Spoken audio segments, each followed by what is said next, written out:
Okay, so welcome everybody to this month's Dinner with a Doc. I'm so excited about this month. My name is Dawn Hutchins, and I'm the owner of a company called Veggie Cooking. So I'm a plant-based chef, and I help busy moms and their kids eating and cooking for vitality. And I'm so excited that you guys are all here.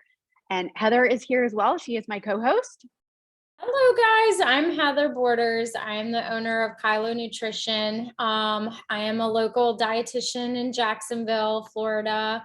Dawn and I have been doing this all year. We've had a clinician every month, and it's been just such a really fun experience. And every single month, we just love asking the doctors so many questions, and every month we're learning something new. And I am very excited about today's guest, Dr. Will Nields, and the topic that he is going to speak about is brain health and Alzheimer's. So just a short little introduction. Dr. Nields graduated from the College of Medicine of USF, University of South Florida, completed his residency at Mayo in Jacksonville, and he has an established Headwaters Health here in town, a practice to carry out a mission of bringing healing and optimal health to all people. It's a nice mixture of traditional Western medicine training and holistic naturopath and functional medicine. And so it's just amazing. And I see Susan Spell on here as well, and I'm super glad to see her. Who also works at Headwaters Health. So thank you, Dr. Nields, for taking some time this evening to speak to us. We're very excited. Well, I'm super excited to be here. So thanks for having me. Absolutely. All right. So what I'd like to do is just allow you to kind of give a little intro to your current role, and just give a little bit of more of a background of what you do, and what, just tell us a little bit about Headwaters and anything else that you're involved with. So at Headwaters Health, I started about 3 years ago because working in primary care in a traditional kind of fee-for-service model, the powers that were running that business were not helpful or receptive, or actually became quite obstructive to teaching people how to be healthy. The business model of medicine is to do as much volume as you can and see as many people as you can, and outcomes are not really that important. And that was not a way I could practice. So as they continued to wean back or sort of trim back my programs that we were teaching to teach people how to become healthy and not need a doctor, they just continually were sort of painting me in a corner, to the point where obviously it wasn't going to work for me anymore. And I left. I took some time to save up some money. I was working in the nursing home for a time, which was kind of heartbreaking, but it was a means to an end. And then eventually was able to open Headwaters to have a different goal. Rather than being solely focused on the business side, we wanted to build a place where people could learn how to become healthy and not need a doctor as much, right? And then also make a living, right? So to find ways to do that.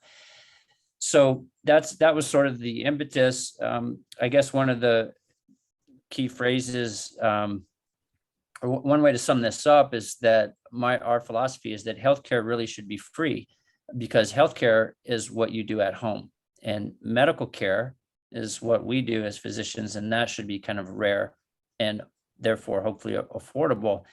But the system is so skewed that medical care has become extremely expensive, because so many people are utilizing all of these treatments that don't ever get to the root of the problem. So we focus on treating the root cause of illness, and most of the time that's lifestyle issues.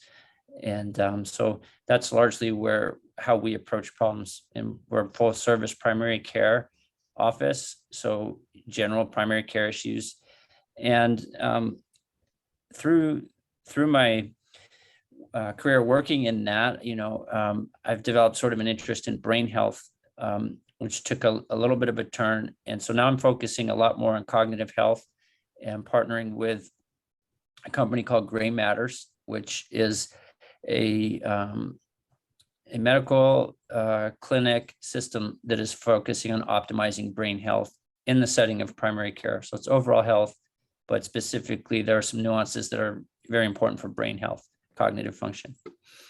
And so that's kind of where I am. Nice. That's amazing. That's really exciting. Yeah. Well, so tell us about this recipe that you chose. I made it and it was delicious. I actually had some a little earlier for dinner.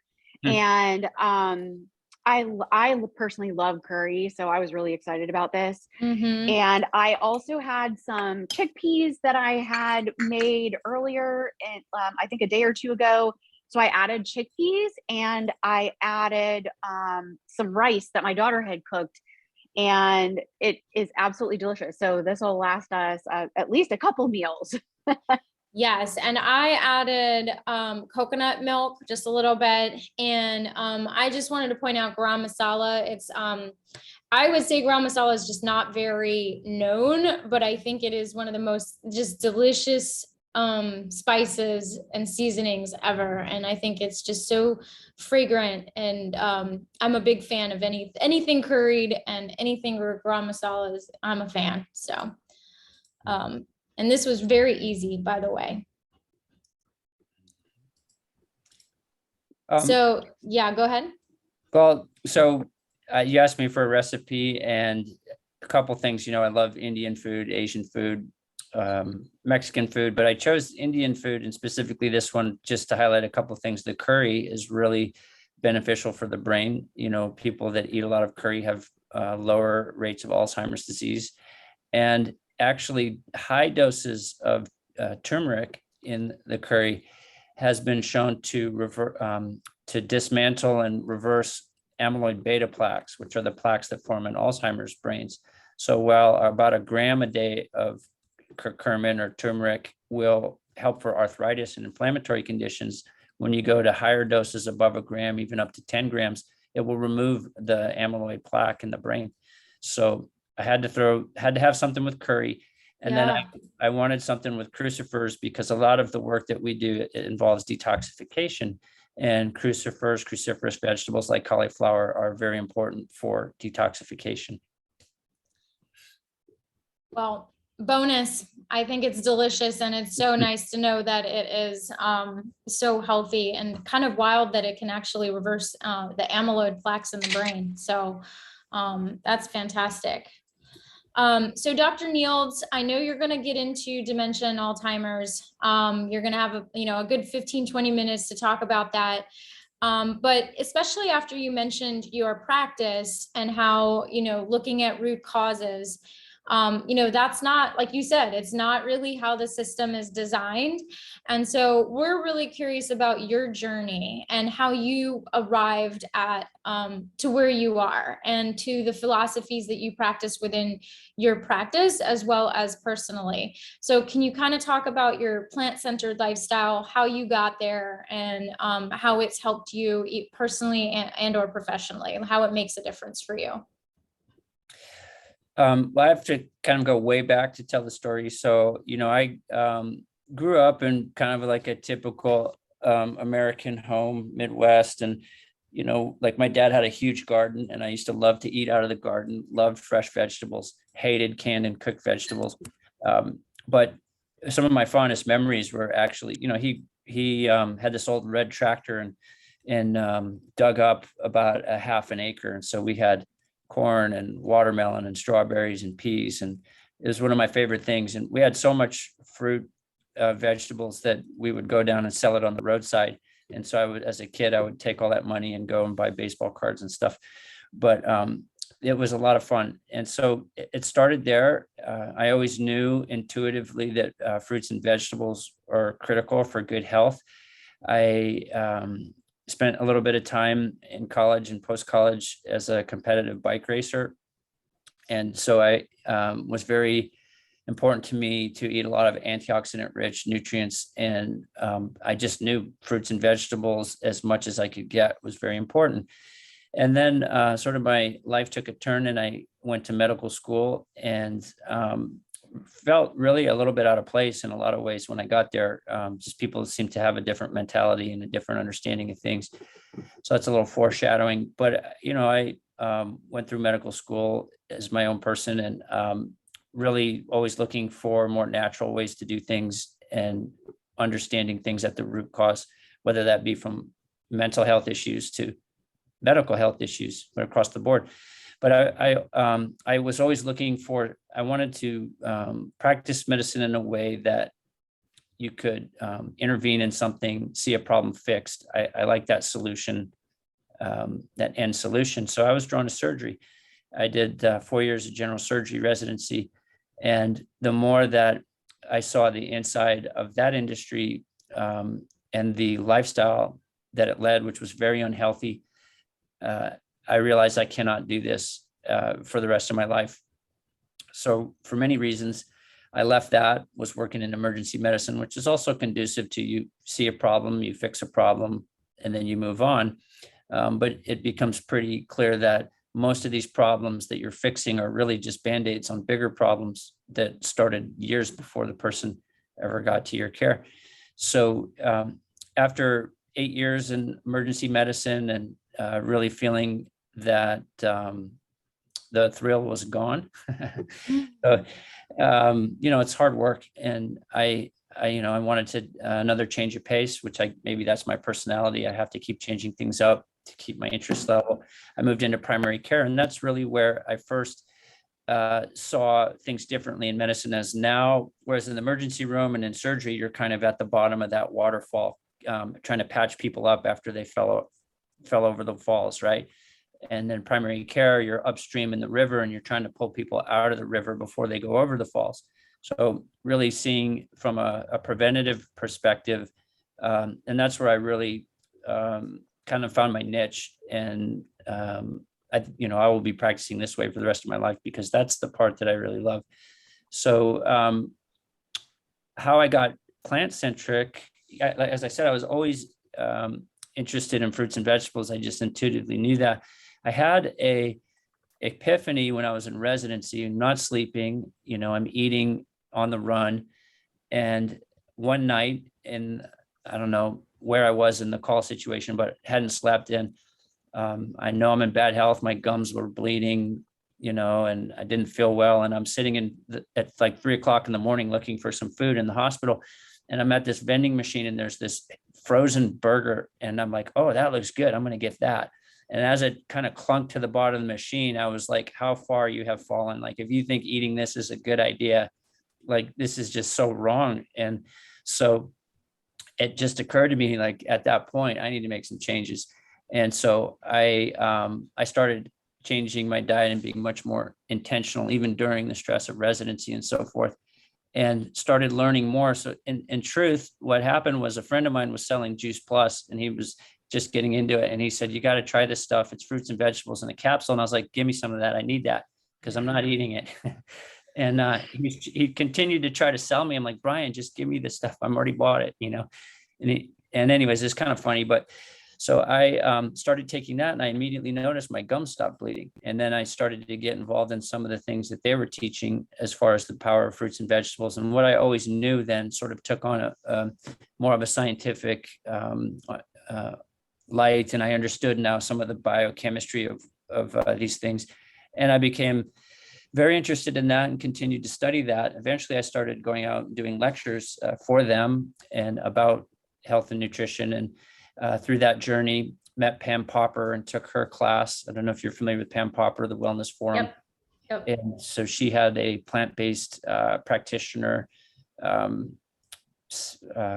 class, and it was great. I mean, T. Colin Campbell and Goldhammer and all of these luminaries in the field were our lecturers, and Pavlevsky so all these great lectures, and was reading.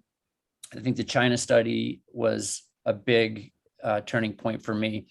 And so through all of those things, realizing that there's such strong medicine in this plant-based lifestyle, and then I began to incorporate that in the clinic. And to do that, I realized that people needed help making changes. They didn't need just being told what to do, but they needed the support. And then quickly began to realize through doing group sessions, which gave me the time, or eventually we hired, dietitian, and my wife taught classes quite a bit. And she was a kindergarten teacher, which taught me that that's the biggest, most important skill set to this, more so than a medical doctor or a dietitian. I mean, she had the more success than anybody in those classes. But it totally changed the way I looked at medicine. It became much more of community involvement, and then realizing that some of these people are coming just because they're lonely, so there's the whole aspect of the community that you're developing. And so that all is sort of how we morphed into where I am now, which was the need to found a clinic where we could do things differently. Well, so do you do regular meetings at your clinic, group meetings, where I remember way back before I read the China study, going to Weight Watchers meetings, just trying to lose weight. And I think I went crazy counting points, but is it that kind of a group support? Because that is what I found to be the difference, like you said, is the group meetings and having support. Yeah, so and Susan, who's on the call tonight, is largely teaching this along with David Bryant, but they are teaching a plant-based curriculum, and there's also some stress relief and things like that in there as well, that focuses on education. So there's an educational component. You have to get the buy-in for people to understand that there's actually science behind what you're telling them. This isn't hocus pocus. And I think there's a certain group of people that really love that education and understanding the intellectual side of it. And then I think for the biggest component is that community support. So so I first started teaching the CHIP class, if you're familiar with that, with my wife many years ago. And one of the common complaints in the class was like, we just can't get this food around Jacksonville. There's no place to go to get this. And what we always would tell people is, yes, it's true. We're teaching you to swim upstream, and you're going to have to work at this because it's not here in this town. But eventually, if enough of us start swimming this way, we're going to create our own current. And so that actually on the door of my office, it says that, creating a new current. And now fast forward 15 years, here we are, the current has been created, and there's a lot of options for people out there. So, so that's been wonderful, but all that to say that it's developing the community to support people, that, if the rest of the family is trying to pull them back into old habits, it's that old crabs in a bucket thing.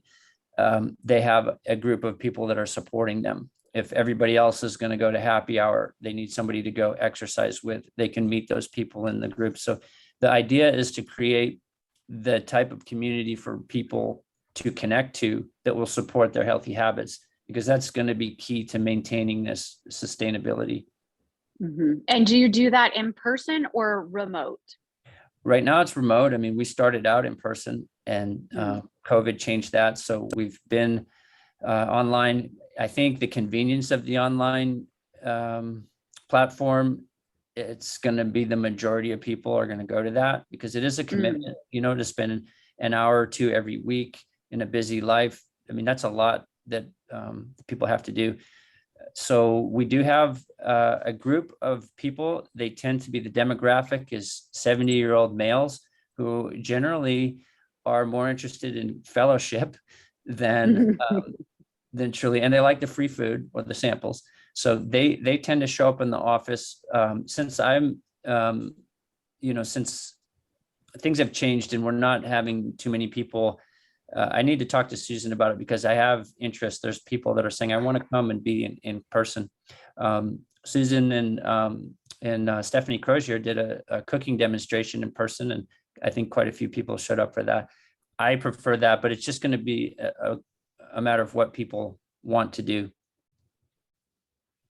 That's great. No, this is fantastic. And I love hearing about your story. And, I think it's also a testimony to just even when our instincts, you knew to eat fruits and vegetables from the very beginning, but, life happens and it's a lot of ebbs and flows and we kind of get distracted and then get pulled back. So it's a good story.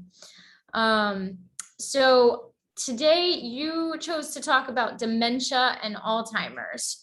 So I know that I've heard of this as kind of type 3 diabetes. I know this is something that affects so many millions of people. And so I'm very interested to learn more about it. What causes it?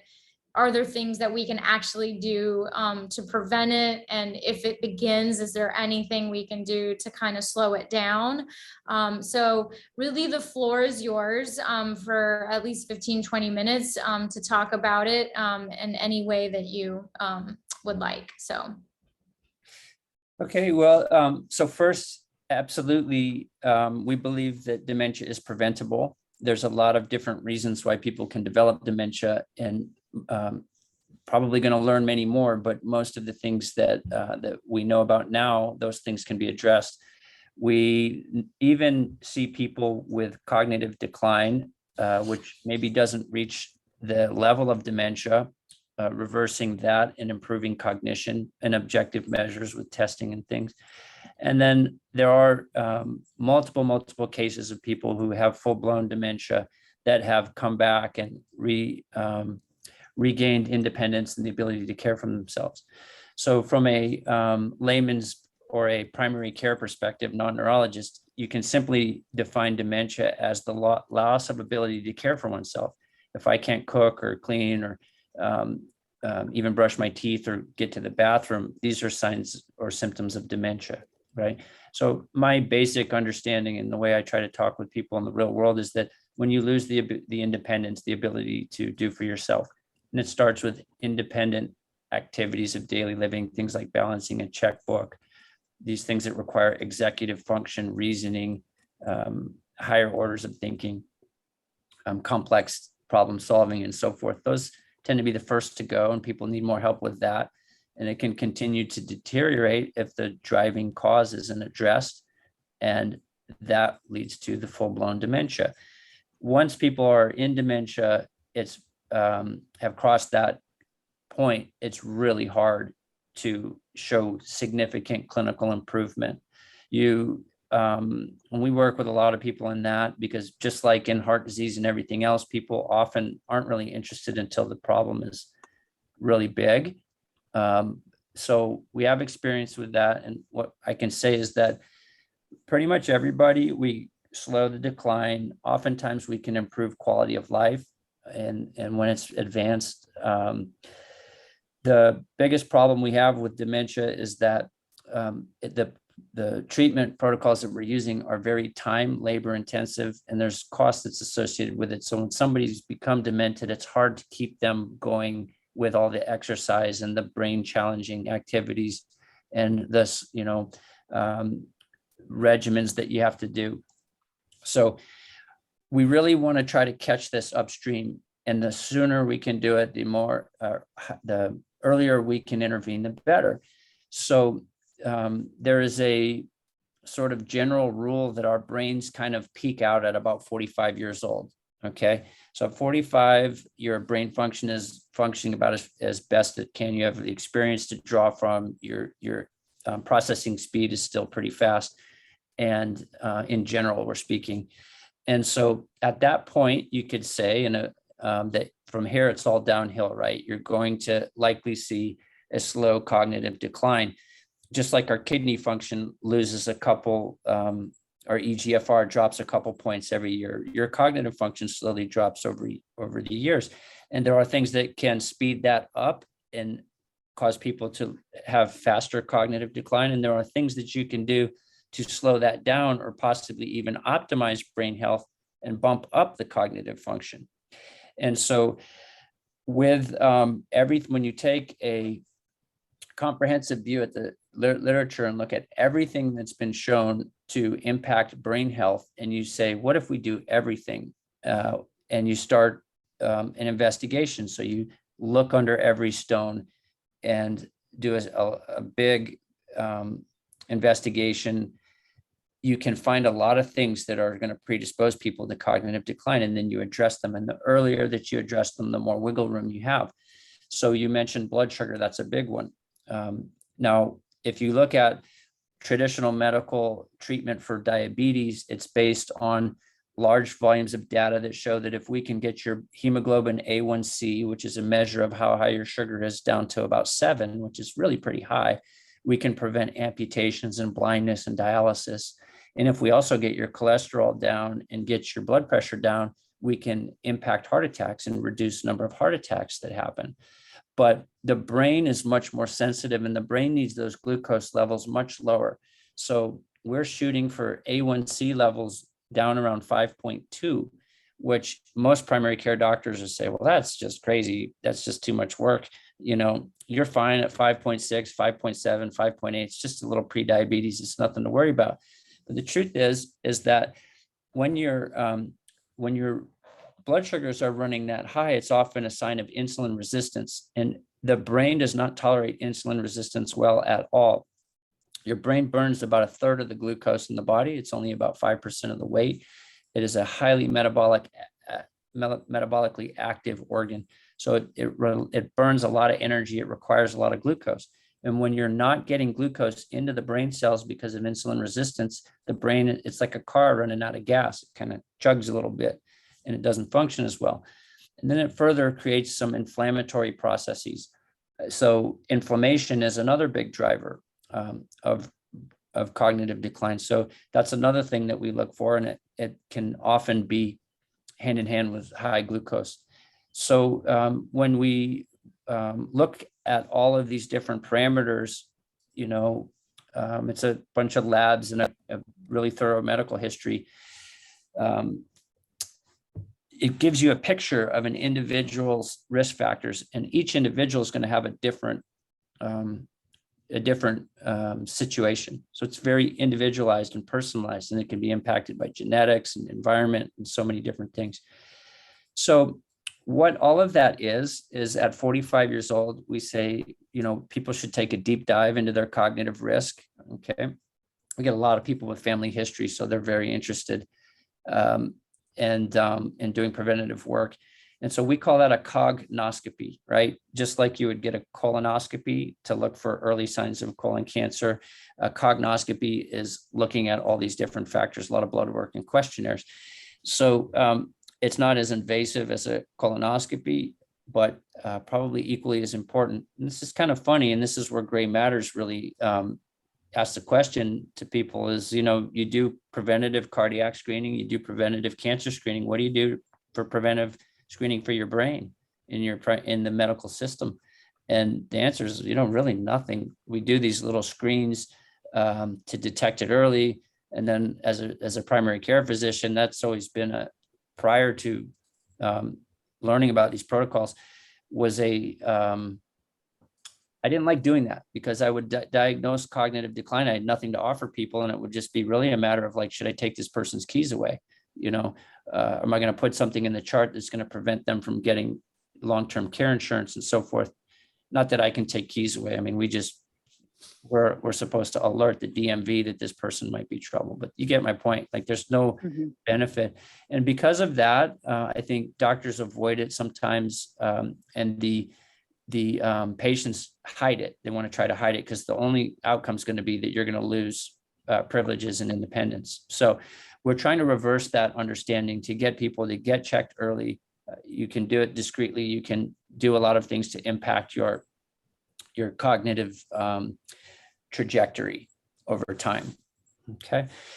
So we talked about glycotoxicity. I talked a little bit about inflammation, but that's very important. If you have a lot of inflammation in the body, and especially in the brain, that's going to cause aging in the brain and dysfunction in the brain tissues and the cells.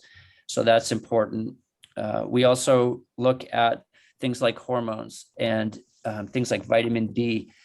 We lump these in together as sort of what we call trophic support, but these are, you could make the analogy of a soil for your garden, right? If you don't have the nutrients in the soil, you don't have enough of these hormones, if your vitamin D level's low, the brain gets this signal that it's not good, conditions aren't good, and we should start retracting, and it will shrink.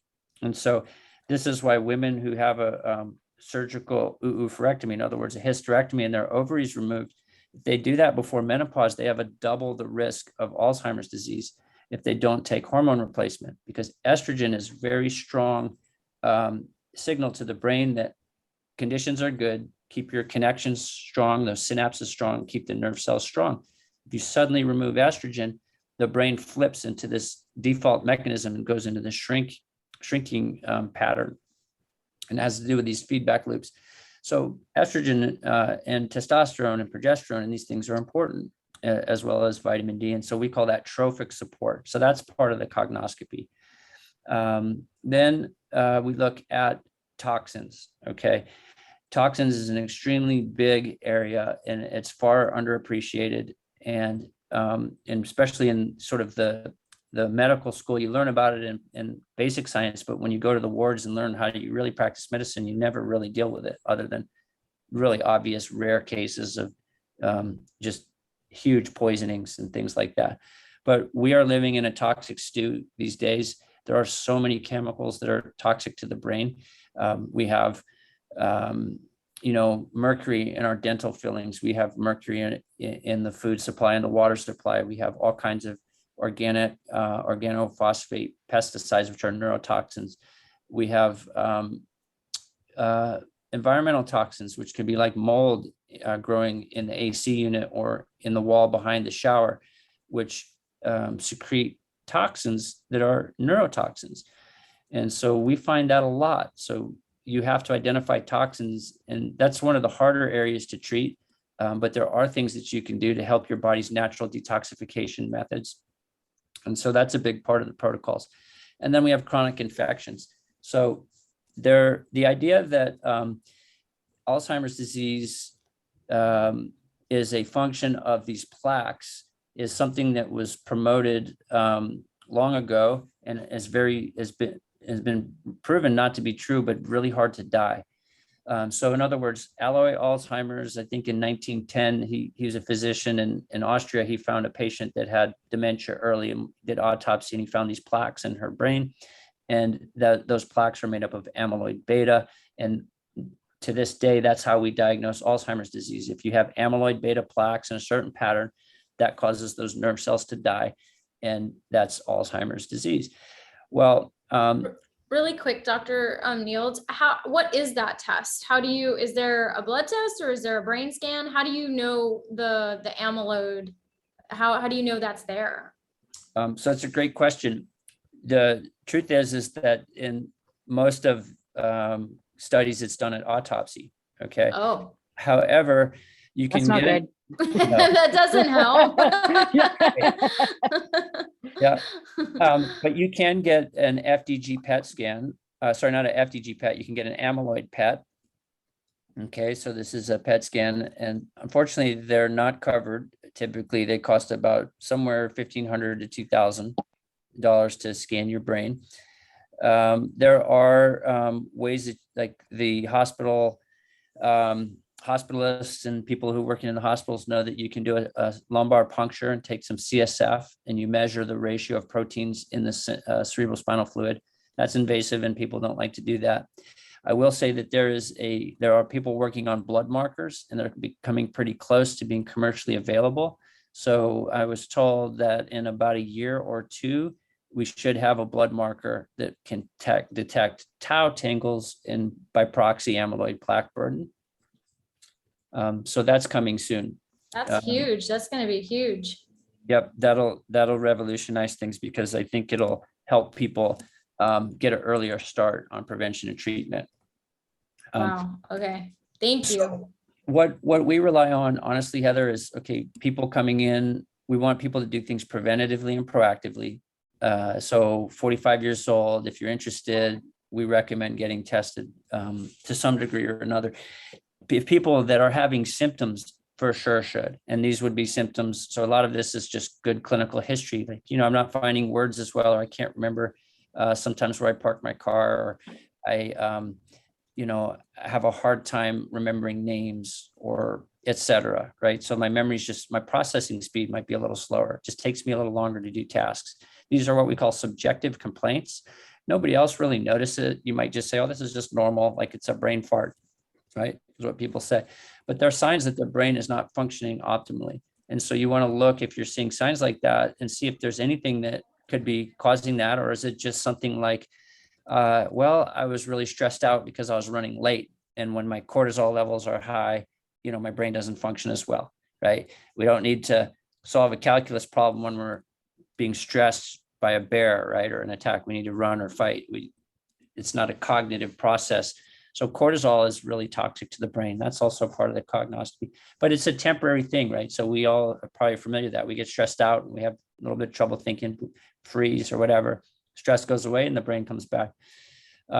So we look at clinical symptoms largely, and family history is important, says that alerts a lot of people. We got a lot of people that have done some type of genetic testing and they're found to have certain genes, like an ApoE4 gene, which is a very common gene. Millions and millions of Americans have this gene, and it's not the most powerful gene that impacts dementia, but it is the most common one, so probably the most important. So I'll throw out some numbers. If you have no copies of the ApoE4, right? So you're clear in that, you have about an 8 to 10% lifetime risk of developing Alzheimer's disease, maybe 1 in 10. If you have one copy, that jumps to about 1 in 3. And if you have 2 copies, it's about 2 in 3. So 67% of people with 2 copies of ApoE will develop Alzheimer's. That also means 1/3 of people won't. So they've done a lot of study of those people. And so far, the best that they can tell is it has to do with people keeping their brains actively challenged. So people that have very challenging intellectual jobs seem to be the ones that don't develop Alzheimer's disease. So I'm going to go get a PhD at 65. There you go.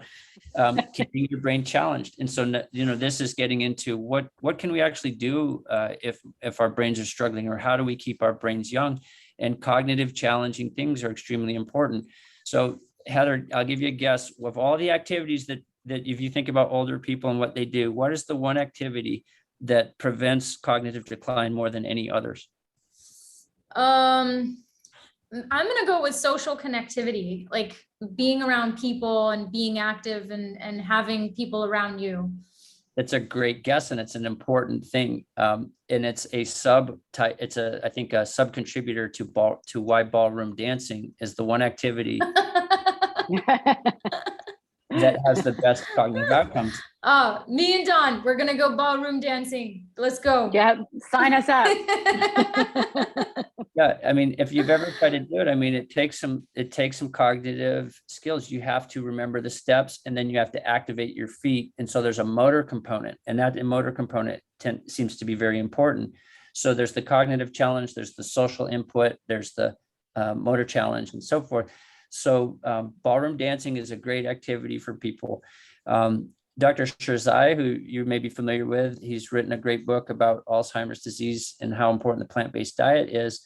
Talks about playing music, right? So if you can read music and play an instrument, you activate every single area of your brain. And so that is important. So you're activating all of those different domains of your brain. So people that like to play instruments, I always encourage that.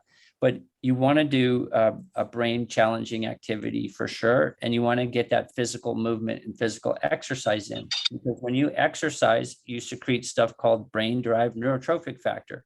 That's nothing more than fertilizer for your brain cells. Causes brain neurites to go out and grow and connect. So that exercise has been shown to increase hippocampal volume, which is the amount of nerve connections you have in the memory part of your brain.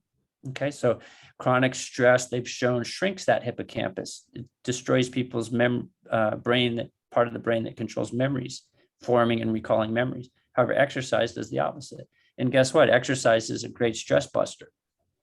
So that works well for a lot of people. So physical activity, breaking a sweat while you exercise is actually a great detoxification process. Your body eliminates toxins through the breath when you're breathing and through the sweat. So you can start to see how a lot of these strategies to prevent cognitive decline tend to be lifestyle strategies. Dr. Shirzai's written a lot about the importance of diet. So fruit and vegetables. If you eat 400 grams of fruit and vegetables a day, you have a much lower risk of cognitive decline and dementia than people that are eating less than 100 grams a day. The Rush study in Chicago showed that nutrient-dense diets are extremely important to prevent Alzheimer's disease. So if you're eating fruits, vegetables, all of that dense nutrition, you're going to be much less prone to Alzheimer's than the standard American diet full of saturated fat and processed sugars. Okay. And those things are going to manifest how? Inflammation, your CRP is going to be up, your blood sugar is going to be up, and all of those things that we said earlier are injurious to the brain. They're artifacts of our lifestyle. So it gets back to a lot of the same points that you could say are important for diabetes reversal and cardiac disease reversal. But the brain, there's another, a few more nuances that make it a little trickier. And one I mentioned was toxins and the hormones and things like that. But the other one, and this gets to be a little bit difficult for, to put in the context of the plant-based community, is that you need certain nutrients like fats are very important for the brain. Choline is an important thing for neurotransmitters. And of course, your B vitamin is extremely important. So I think people on a vegan diet, you have to be very intentional to get enough fat in your diet from things like nuts, seeds. You can use olives. I'm becoming more and more convinced that oil, used properly, is not for some people the worst thing, especially when it comes to brain health. If we're trying to give them calories apart from, too many starches and carbs. I've got patients, and I can do genetics on them, and they're set up for diabetes. They don't process carbs well, so they need some type of food calories, and we don't want them eating a bunch of animal products. So plant-based fats are a great fuel source, and it turns out they really help the brain. So we often, especially for people with an ApoE4 gene or with more advanced cognitive decline, we want to get them into ketosis, and we use a plant-based ketotic diet for that. Okay.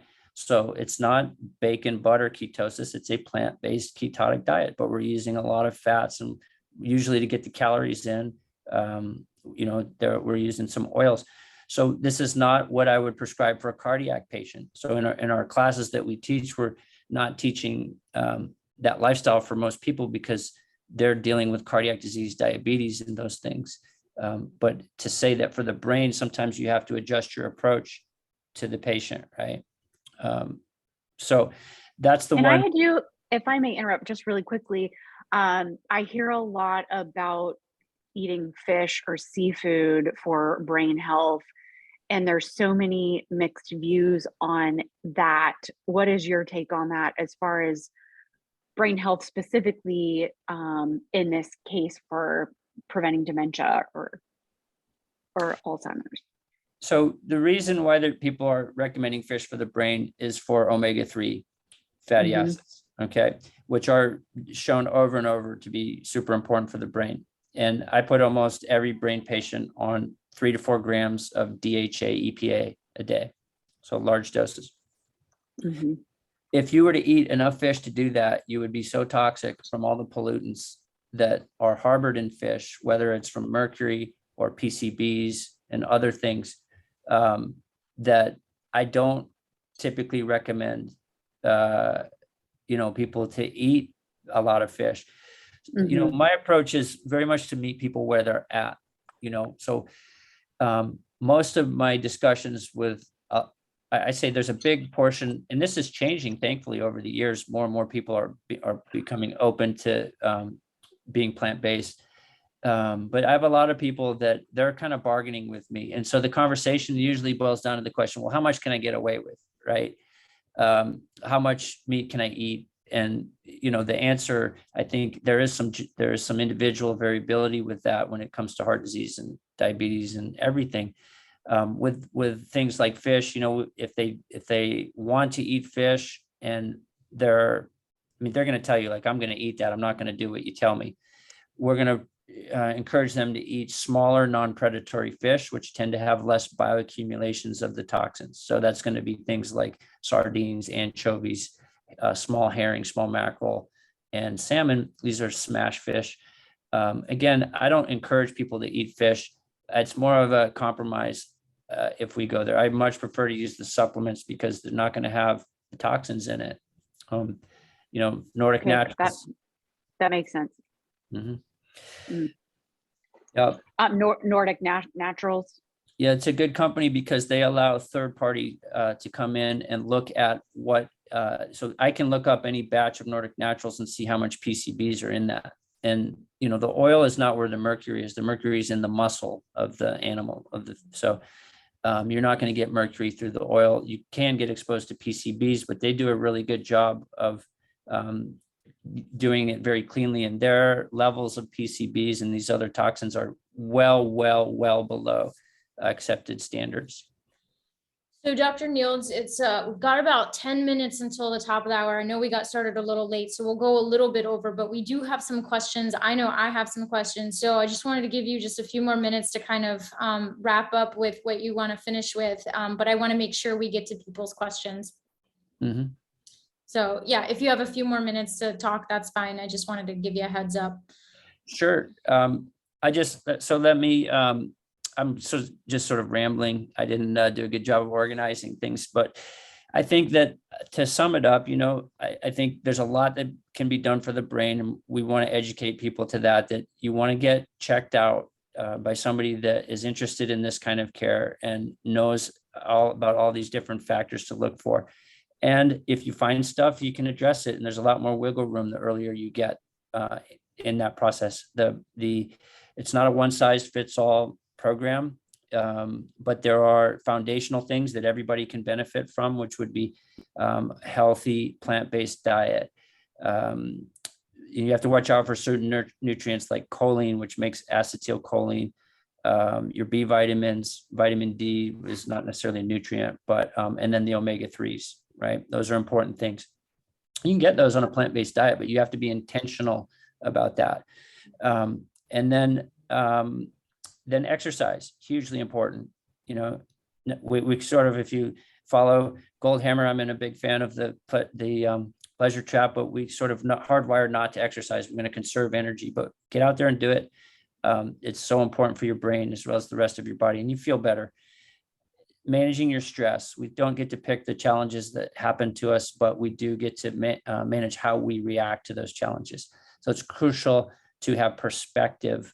I see a lot of patients that, they have meditation and different practices, but they still really struggle. And so I think that extra piece that gets missed a lot is perspective.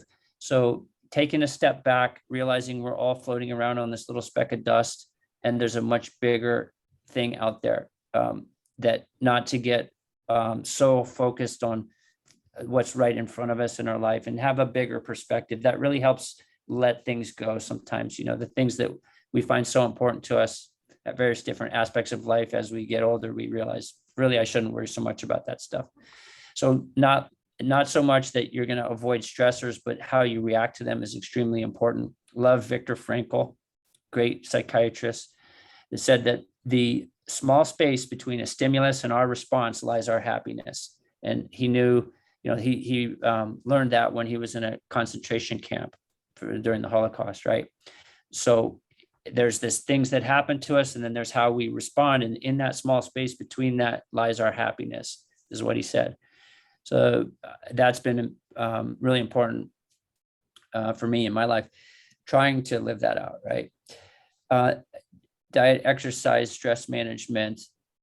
We talked about diet. That's, super important, maybe one of the biggest factors. And then sleep. Sleep, I didn't mention, but sleep is extremely important for your brain. You have to give the brain time to rest and recuperate and recharge. And that happens during deep sleep. So if you have sleep apnea, that's a great risk for cognitive decline. If you're not oxygenating well at night, cognitive decline. I've seen people, you just put oxygen on them at night and their brain function just turns around. I've seen, and sleep apnea is not always for the kind of metabolic syndrome, thick-necked patient. There are many people that have this upper airway resistance syndrome where they're narrow airways and a narrow, place back here, oropharynx, and they obstruct at night. So you see a lot of skinny people tend to have, it can be associated with anxiety and things. So the dentists are pretty good at diagnosing this. They'll do cone beam CT scans and look at the airway volume. And that we've diagnosed sometimes people you would never guess that have sleep apnea. But if you're tired during the day, you definitely need to think about that. So, and then cognitive activities, social engagement, and making sure you're not loaded down with toxins. If you do all of those things, you're likely going to have a good metabolism. Some people need a little bit more help with that. And then lastly, there are, especially as people get older, there are different botanical supplements or using plants and herbs as medicines, right? So these things like turmeric, which we mentioned, removes plaques and causes decreased inflammation. Ashwagandha can be very helpful for modulating stress. NAD can be good for mitochondrial dysfunction. So there's a lot of these supplements that you can use that really make a difference. Lion's mane mushroom, great anti-inflammatory, good for the brain. Mushrooms, great for the brain. So that's sort of the protocol in a nutshell. You have to find out what's driving the individual's problem, and then you address it with things that address that particular issue. There are a lot of tools out there now that you can look for these things. There's some great genetic tools out there that unfortunately are still out of pocket. They can cost, anywhere from $400 to $2,000, but you can get a tremendous amount of very helpful information looking at your genetics. So that's sort of the way, in a nutshell, to sum it up, how we approach all of this.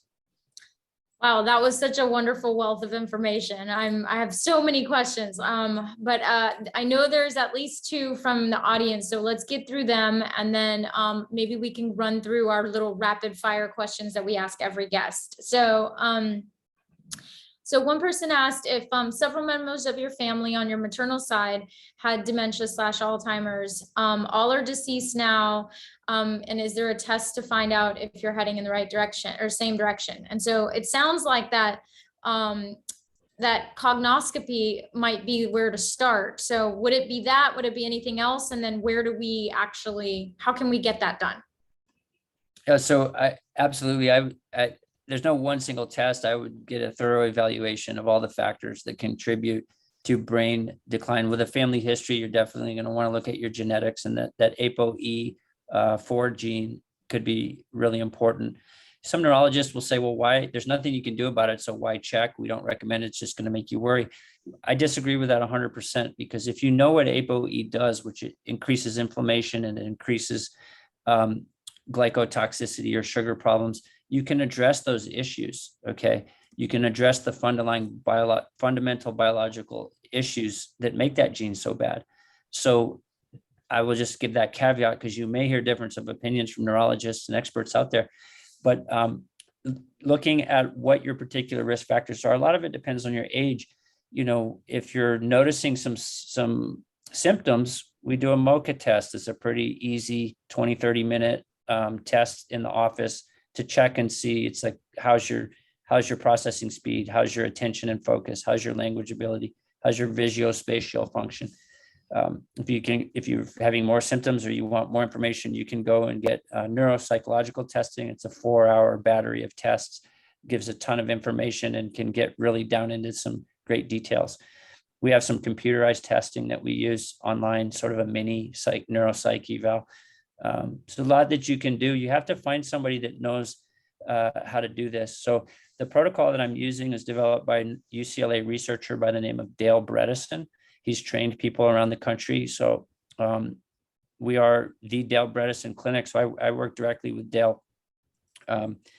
So, we can do these evaluations, but there are many people that are trained by him around the country that can do this. Okay. And then just to circle back around, that cognoscopy, is that something that you can do at your place? Yes. Okay. And is this like a 1 visit, a 2 visit kind of thing? Typically, it's a couple visits. So we take the history, and there's a very specific, it's like 70 questions in the history. So it's a really thorough history. And then from there, we'll order a bunch of blood work. And then the follow-up visit at that point may indicate that there's further tests that are needed. So if I see signals of toxicity, we may say, look, I advise that you buy this test to look for mercury or this test to look for mold. And those are out-of-pocket expenses often, but really that's critically important for some people. And so that series of evaluation might be 3 visits. Okay, and is that something that someone can use insurance for? Not the toxicity test, but the actual cognoscopy and the associated tests over after it? Could that possibly be covered by insurance? Most of it is, yes. Okay. Even some of the toxin tests are covered by Medicare and TRICARE. Okay, fantastic. All right, so the next question is what do you think about the effects of fragility, malnutrition, sarcopenia on brain health? Does anyone in primary care screen for these issues as they relate to brain health? Well, fragility is a big problem, very poor prognostic factor. So that's the difference between chronological age and biological age. So, I mean, I have an 89-year-old guy that I saw, 88. I saw last week. He still plays basketball at the juvenile detention center where he goes down and helps these kids. I mean, the guy's amazing. But I have, 72-year-old patients that are completely frail and bedridden, and they're, so the age difference versus the biological difference. Frailty is something you kind of see. It's the ability to move. There are fancy tests that you can spend money on, looking at telomere lengths and things like that.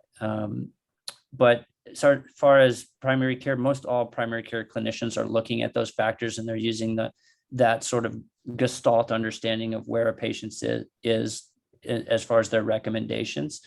So that's the frailty part. What was the rest? So malnutrition, sarcopenia. Yeah, malnutrition, sarcopenia are a real problem for a lot of elderly people that maybe have poor appetite. I think COVID exacerbated that. We see a subset of COVID recovered patients that just have poor appetite. And so we want to really focus on dense nutrition and, making sure that they're getting enough calories. Sarcopenia is prevented with exercise, and making sure your calorie intake is important. So we run into this sometime with our intermittent fasting sort of ketogenic diet that we have. There's a distinct subgroup of thin patients that don't do well with that because they don't have the fat to burn. So we definitely use that in those patients. We're using a totally different dietary approach because they won't get into ketosis and they won't do well. And so we definitely want to avoid those things. Excellent. All right. So we always ask our guests rapid fire questions. So you don't have to take very long to answer these, just a few seconds. And it's more related to the how, right? So you talked about that before. It's not just about knowing what to do, but how to make it happen. So Dawn, you want to kick it off? I would love to. Okay. So what are your favorite local restaurants and the dishes that you order at those restaurants? Well, so I don't eat out much. I'll say that. Honestly, I don't eat out that much. I will say I went to it's a very special occasion. We went to Restoration Hardware at the town center, which I think is a steakhouse, but we ordered the mushroom bowl, the broccolini. We had this incredible beet arugula salad. And the guy was like, well, what do you want to eat? And we're like, that's what we want to eat. He was like, no, but like, what's for dinner? We're like, that's for dinner. You can just bring it all. And we had a great dinner there. But it was amazingly tasty, really, really good. And the atmosphere on top of that building is worth checking out. They have this outdoor garden. You can probably sit up there and go have a glass of wine or something if you are so inclined. I recommend that place. Dawn, I know our next dinner with Dr. Merritt. Yeah. Yeah. I know. Yes, I've been there. It is really cool ambiance, but I didn't really eat anything. I don't think. We were just there, I think, to have a glass of wine. So Let me ask you Yeah, this. we'll definitely have to try all that. Mhm. It's good, but Fifth Element, biryani, and also dal, the yellow dal, I love there. Love Indian Okay. food. Yeah. All right. So what is your favorite minimally processed packaged food? So if you're in a rush at home and you have something like really quick that you're not actually preparing the entire meal by yourself, what does that look like for you? Our go-to is usually hummus and maybe pita or, something like that. Is there a brand that you like? It's organic. So chickpeas, unfortunately, are loaded with glyphosate. So we try to eat it organic. And I can't remember. I know the picture of it, and I know where it is in the store, but I don't know who makes it. Okay. It's Okay. in the refrigerator there. All right. Okay, I like that. Okay, what is your favorite plant-based money-saving hack? So everybody talks about how expensive it is to eat healthy. What's your best way that you keep costs down? Well, it's sweet potatoes and beans and rice. Those are Okay. cheap. Those are very Cheap. inexpensive and quick. All right. Yes. So what is your best plant-based time hack? So how do you save time? It's in the kitchen. We prep on Sundays and we make big meals and eat leftovers for lunch the next day. Okay. And what is your best advice for someone who wants to move towards starting to add more plant-based food to their diet? Like, what's the first step? I get people cookbooks and recipes and I tell them find some things that you like and that are doable and just start using that in your repertoire. So most people they eat the same meals that they're used to preparing. So I just try to get them to swap out some unhealthy meals for some good meals. But it could be like, there's so many different people. Like there's a single guy that doesn't cook, so it's telling them to get Annie's or Plant Pure Nation frozen. If it may be, just take bigger salads and smaller, the junk.